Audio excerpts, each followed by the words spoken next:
Hello các bạn, hôm nay mình sẽ chỉ cách chơi slime và ngày mai mình sẽ... Chị má, cái gì vậy chị má ơi? Đây là em mình, xin lỗi tại nó dở. Chơi slime và bằng Osla và cách bảo quản nha các bạn. Đây là slime của mình làm được 4 cái, mình sẽ mở ra cho các bạn nha. Các bạn chờ một chút, em mình nó hơi bị la ồn chút nha. Đây là slime mình làm bằng Osla.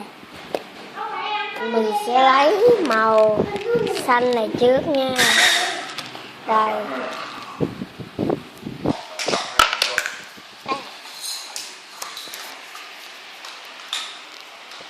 Đây là slime bằng Osla.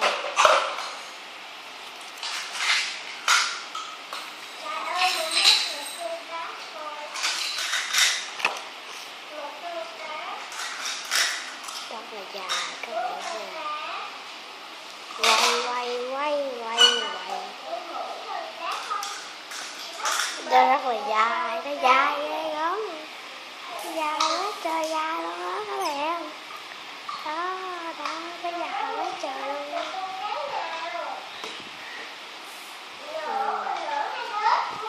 Cách chơi rất là dễ.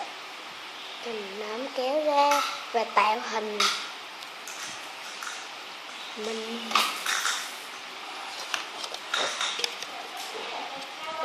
sẽ bỏ lên đây để chơi. Bạn có sẽ bày đây. Dạ. Ở dưới nhà dưới anh nội, ở trên tủ kia kìa. Nó rất là thơm mùi Lifebuoy. Xà bông Lifebuoy á các bạn. Hôm nay mình bệnh nha, xin lỗi. Rồi lắm nha. Các bạn có thể dò lại và nắm kéo ra. Đây đó, các bạn thấy chưa? Một lần nữa nha.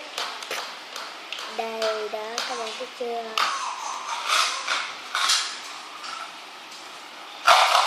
Tiếp theo mình sẽ lấy màu vàng. Màu vàng mình làm nhiều hơn màu xanh. Đây. Nhìn nè. Giống miếng đậu đúng không các bạn? Tại mình bỏ trong hộp này, chỗ gần cái màu trắng á. Nên nó thành miếng đậu luôn à.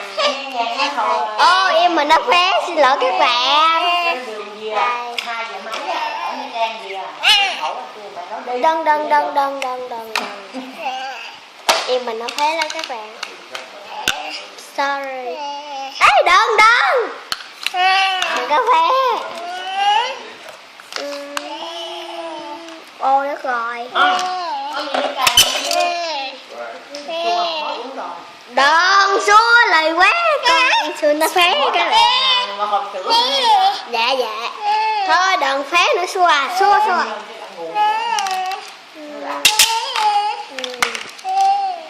Mình đang ăn bánh nha các bạn. Bánh Pokemon. Liền quá hoa. Là ăn bánh nè, ăn bánh.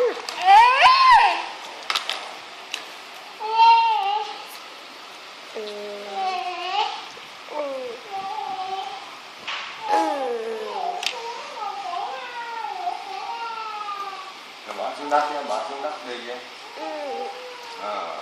Đó.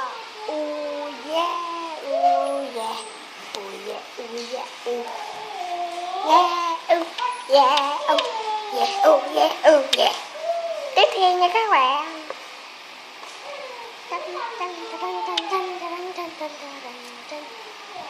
Trên mưa quanh chiều ngày mai, hai bố bơ về chặng đường dài.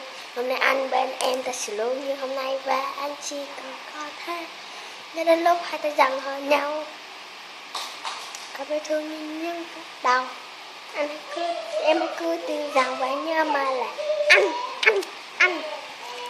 anh sẽ không nghi ngờ để tình ta chớm tăng, anh sẽ không bao giờ để em rơi nước mắt, anh sẽ không bao giờ để em buồn dù chỉ là vài giây, anh sẽ luôn hơn bản thân anh hứa chăng anh sẽ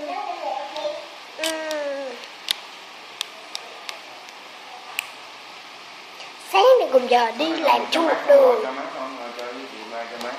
sáng đi làm chung một đường, ăn chơi cùng ngày gian ngủ chung một giường, tương lai ta bự cùng nhắm về một hướng, hai ta sẽ làm cặp để cho không tầm thường, cưới nhau vì có cái gì không quen trao quen có gì khó.